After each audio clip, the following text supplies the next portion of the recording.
Hi, this is Andrew Groh with the Missouri Society of CPAs.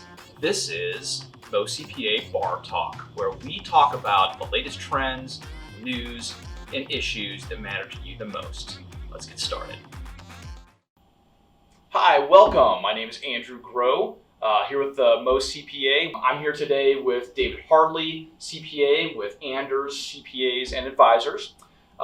Welcome, David. Thank you. We're here to talk today a little bit about technology trends of the future, some disruptive technology issues, things that CPAs in Missouri and elsewhere really need to know and understand to be able to see the tech trends that are coming in the future. Right. Yep. Welcome, David. Artificial intelligence. Mm-hmm. So your thoughts on AI, and I think you mentioned maybe augmented something. Yeah, augmented intelligence as opposed to artificial. Yeah.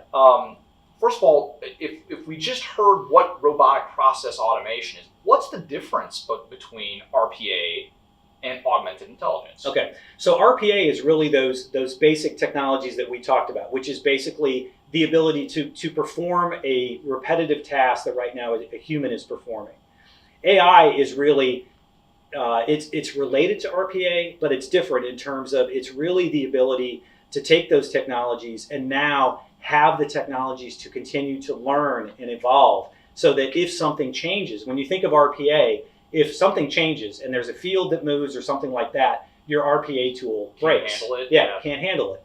From an AI perspective, that's where you're really looking at and having these technologies that can learn and can take as things happen, can look at populations, analyze populations, make assumptions, apply algorithms.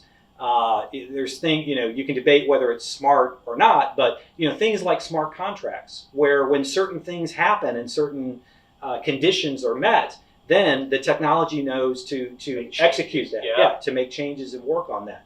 So I think it's really it's very similar technology to RPA, but fundamentally it is very different. And then what types of considerations, like so you gave the example of finding those repetitive tasks for RPA technology. Yeah. On a decision tree, when do I start thinking about, wow, I need to move up that kind of tech chain from RPA or a bot to, I got to find somebody who can come in and bring in artificial intelligence to help us work on these things. Right. Where are those decisions made? How do you make those decisions? So I think it goes back to previously we talked about data and the importance of data. And when you look at all of these things, this is really, it's all along the evolution of how we use data. And I think it's also helpful to look at, and maybe a way to help people understand, how AI could have an impact, is in terms of, we've looked, and we've talked about this in analytics, that most of what we've done to this point is look in arrears, look to the past, which is traditionally what we have done as auditors, is what we've done. I think now what's happening, and when you think about the role that CPAs need to play as part of AI, when you think about that, there are algorithms that are basically somebody's making a decision that is telling the AI as it's learning sort of what, and there are decisions that are being made that are implied that happen within AI.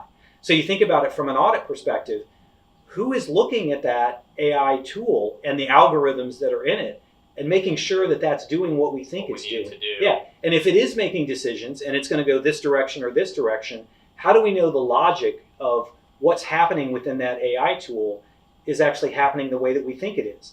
So I think it's one of those things from an audit perspective that a lot of what we're going to see across all of these technologies is that we're moving from I'm going to come in once a year and I'm going to look back over the previous year. What's happening now is that a lot of these are much more real time.